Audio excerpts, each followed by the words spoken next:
Welcome to Fairmont Mixed Martial Arts Talk. Welcome to our first discussion. I'm JB. Let's get started. A lot of individuals ask me about me making this video. What was I going to say? What was I really going to talk about? How in depth I'm going to go? I want to stick to the basics at first. I want to talk about us having the actual knowledge of the martial arts that you are trying to pursue. A lot of us see a lot of fancy people in, mixed martial arts, UFC, all these other ones out there that are jumping off of cages and doing these all sorts of kicks and spin wheel kicks and doing a whole bunch of fancy moves and well, I know this, I know that.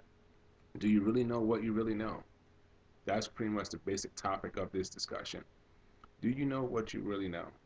There's a whole history of martial arts out there, and I doubt a lot of us know that are taking this what it really means to know what you're taking. For instance, if you're taking karate, find out the actual origins of that karate. There are many different types of karate out there, or karate out there. A lot of us know, oh, I'm just taking karate. No, you're not just taking karate. You're taking a certain type of karate. Or it's like, oh, I'm just taking Muay Thai. You're not just taking Muay Thai. You're taking a different type of Muay Thai. Muay Thai is taught in many different regions, just like karate. And just like, people say, oh, I'm just doing the ground game. I'm just doing wrestling. There's a whole different, media of wrestling out there. Find out what you're actually taking, know the history of it, so you can appreciate it a little bit more. And so you don't kind of look funny when people ask you, well, what are you taking? Oh, I'm just taking karate. That's not being very knowledgeable of it, and that's not actually honing what you're being taught. You're being taught to defend yourself, but you're also being taught to know this knowledge that you have inside your body. This is not something that should be skipped. Let's put it that way. Next, I really want to talk about the styles. If you're a certain body type, or if you're, not really good with your hands, or not really good with your feet, and you're somewhat clumsy, or as the case may be, you're a little, maybe a little heavier than you like, a little skinnier than you like, pick the style that fits you. Pick the style that you think that you're going to be able to do after getting knowledge of this. Pick the style that you think you're going to be able to do. Not just a style that your friend's doing, or your mom's doing, or your dad's doing, or your husband, boyfriend, girlfriend, whatever the case may be. Just because they're doing it doesn't mean that it's right for you. Look up the stuff and figure out what is right for you, because everyone doesn't get these chances to pick their martial arts. Some are born into this or famous in martial arts, so case may be, and some people have to do this, have to do that. Find out what you're good at first. If you're good at your hands, okay, you might be really good at Muay Thai. Boxing is very good essential of that. If you're good with your feet, okay, you might want to do Taekwondo. Taekwondo has a lot of kicks in there. Find out what you're good at, and then maybe just go on from there. Don't just go in there because it looks cool, or everyone else is doing it, or you look good in the uniform. I've heard that before. That's absolutely crazy. But find out really what your goal is going to be, and therefore, I promise you, you'll be happier and a better martial artist. The third and probably one of the most influential ones that I've heard around the U.S. and a lot of places around the world is the schools that people are going to. A lot of these schools that people are going to are horrendous, a joke, if you will. Nothing's being taught. Belts are given away just because belts are given away, just to advance someone so they can get a bigger payment out of this student. That is absolutely horrible. Absolutely horrible. I'm not going to name schools out there that are doing that I'm here that are doing this, because that's just not who I am. I will never down a school, and I will never down an individual for learning martial arts, one, for school teaching this person the martial arts, and for three, the person actually putting their time, heart, and soul and money into this. If that's what you want to do when you're happy, then that's absolutely fine. But individuals that are just starting out in this martial arts, please, I encourage you, look up this school, look up these people, and find out if this is something you want to spend your money on, your hard-earned money on, and put yourself through and your family through. Now, I'm not saying that all schools are bad, because they look out, the actual outside looks good. Okay. And the inside might be crappy, and vice versa. You might go to someone's rundown shack or some basement or backyard in their house, and the teacher can be phenomenal, best teacher you've ever had. And you might walk up to a school, the school might have, just great inside, great mats, new equipment, and the teacher might not squat. Been there, done that, heard that from a lot of other people. This is not something that you want to do. Just make sure that you don't waste your time, because it is a lot of time put into this. Next thing I'm going on with that would be hand in hand is dedication. Dedication is one of the milestones of learning martial arts. This is not something that you just want to do on the weekend, or something you just want to do as a pastime, or something you want to do because you're trying to impress a guy, a girl, or vice versa, or because a group of you guys are going to go do it because it sounds like fun. If you're serious about it, you have to put in this dedication. You have to eat it, live it, breathe it, and practice it at all costs. At all costs. All costs that I mean, there are people that walk around here, and individuals that I know and a lot of my friends know, that they do martial arts with everything. They talk about it. They eat like them. They try to use chopsticks to actually get closer to it. Which it's a little extreme, but it's their way to connect more with these martial arts. It goes as far as individuals opening up doors and doing a move this way to open up the door and grab the handle real quick around the side. Or you're in a crowded area and you're moving around people and you're pushing your hand out this way, you push your hand out that way, and you're trying to maneuver around these people. This is what it takes, the dedication and the hard work. A lot of individuals put 4 or 5 hours in the gym just to get one certain move right. And individuals that are in different countries practice these moves day in, day out, day in, day out, day in, day out. That's something that you have to do. If you really want to be a good martial artist, I'm not saying you're going to make it to the UFC and become a champion in 5 or 6 years or something the case may be. That's not what I'm saying. What I'm saying is dedication. If you're serious about this, you're serious about getting stronger, getting faster, or the case may be, do it by all means. But make sure it's something that you have the time to put into. Nothing's worse than getting at your martial arts and you getting up to like your black belt status, and you get up there and you fail because you weren't strong enough, you weren't fast enough, or you didn't really put in the times. Oh, well, I could have this, I could have that, or I watched Netflix instead of practicing, or I sat and talked to my girlfriend for 20 minutes and I didn't really have to, or it's the case may be. It's a little extreme, but the case may be. And another one that goes hand in hand with that is that I just can't stop saying it is practice. Practice, practice, practice. All day long, every day. And no style is better than any that actual I see.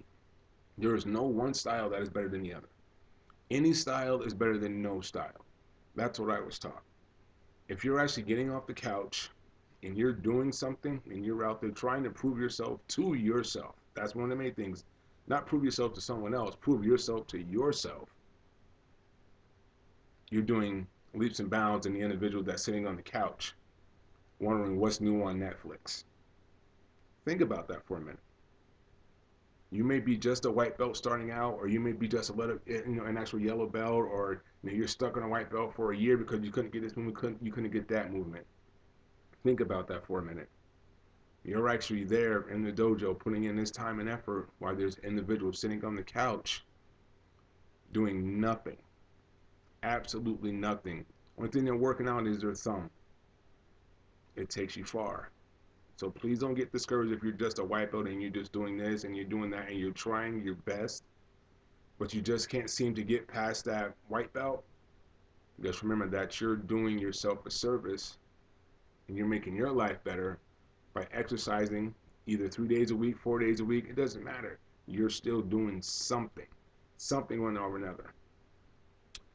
And one thing that's a lot of individuals aren't going to tell you that are teaching these martial arts classes, which they should tell you right off the bat. Martial arts is not for everyone. Martial arts is not something that is easy, not something that it's supposed to be done on the weekend, and not something and it's not meant to discourage and break individuals from that. That's not what it's for. It's there to teach you how to defend yourself, build your mind, build your body, and build your spirit. When martial arts first started out, in some cases, in some aspects of the martial arts, it was designed to protect themselves. A lot of individuals were designed to protect themselves. Some of it started out as just a meditation, a daily ritual to keep their bodies in tune to the earth and keep their bodies in tune to the spirits.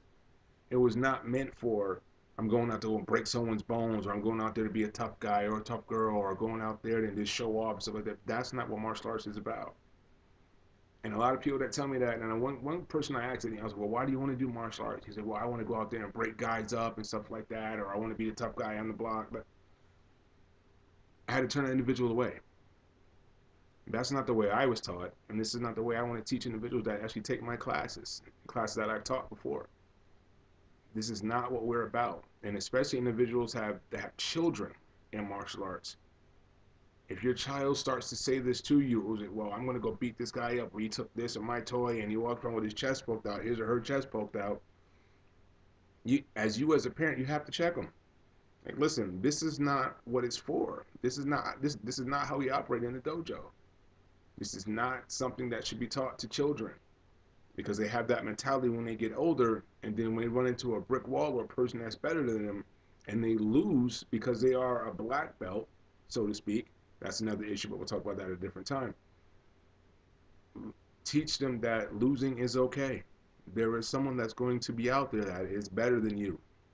I've been there. I've done that. Thought I knew everything I needed to know that was about martial arts.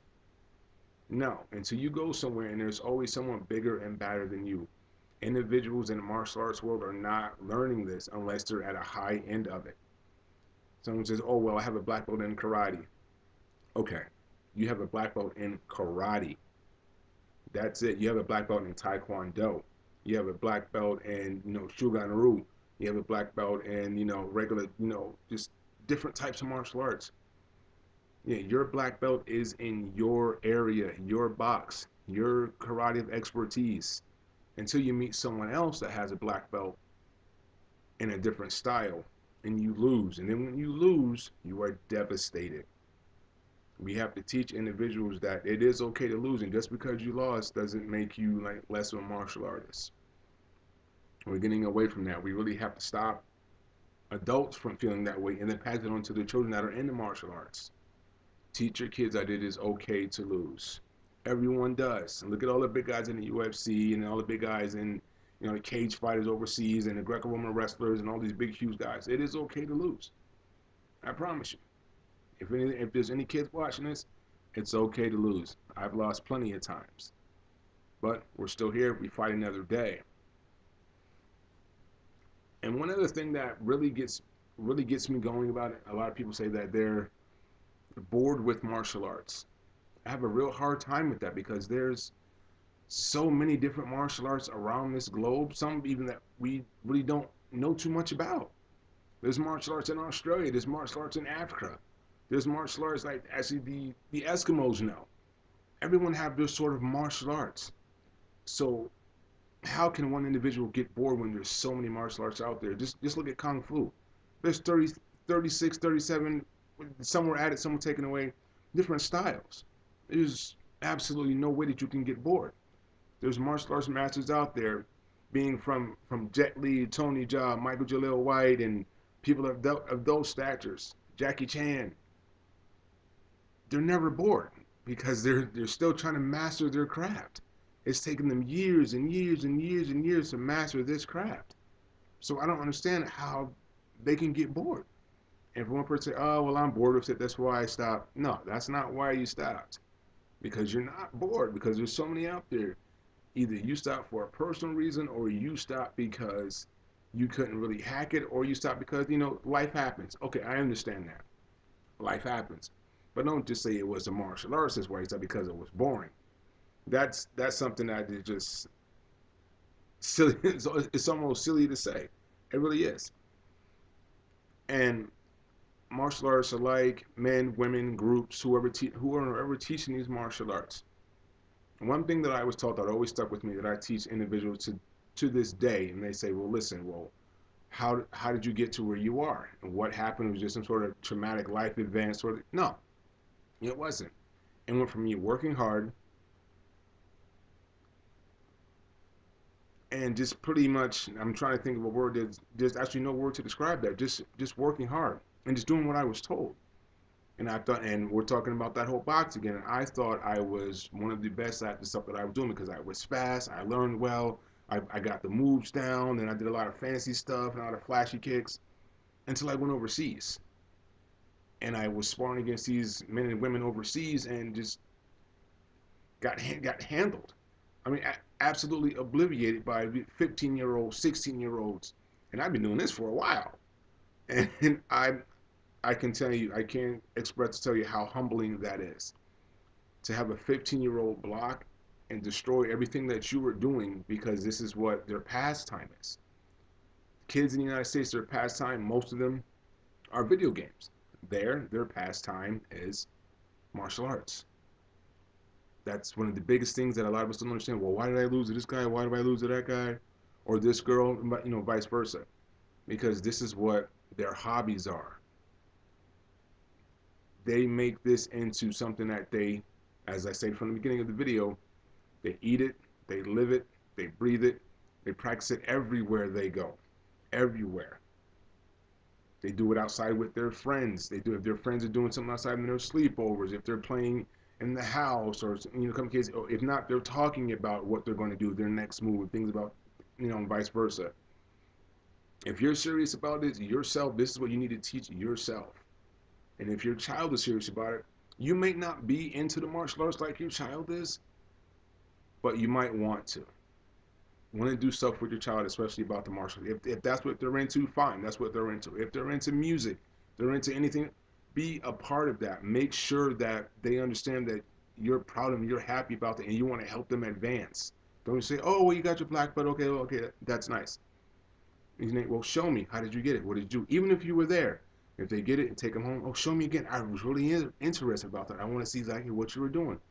Make sure this is something that you put in for me. Trust me, I know, I've been there. I made that mistake. I'm not being in tune to what people are saying and what children are saying and how they really liked it, and being that more attentive to the needs, especially the needs of children.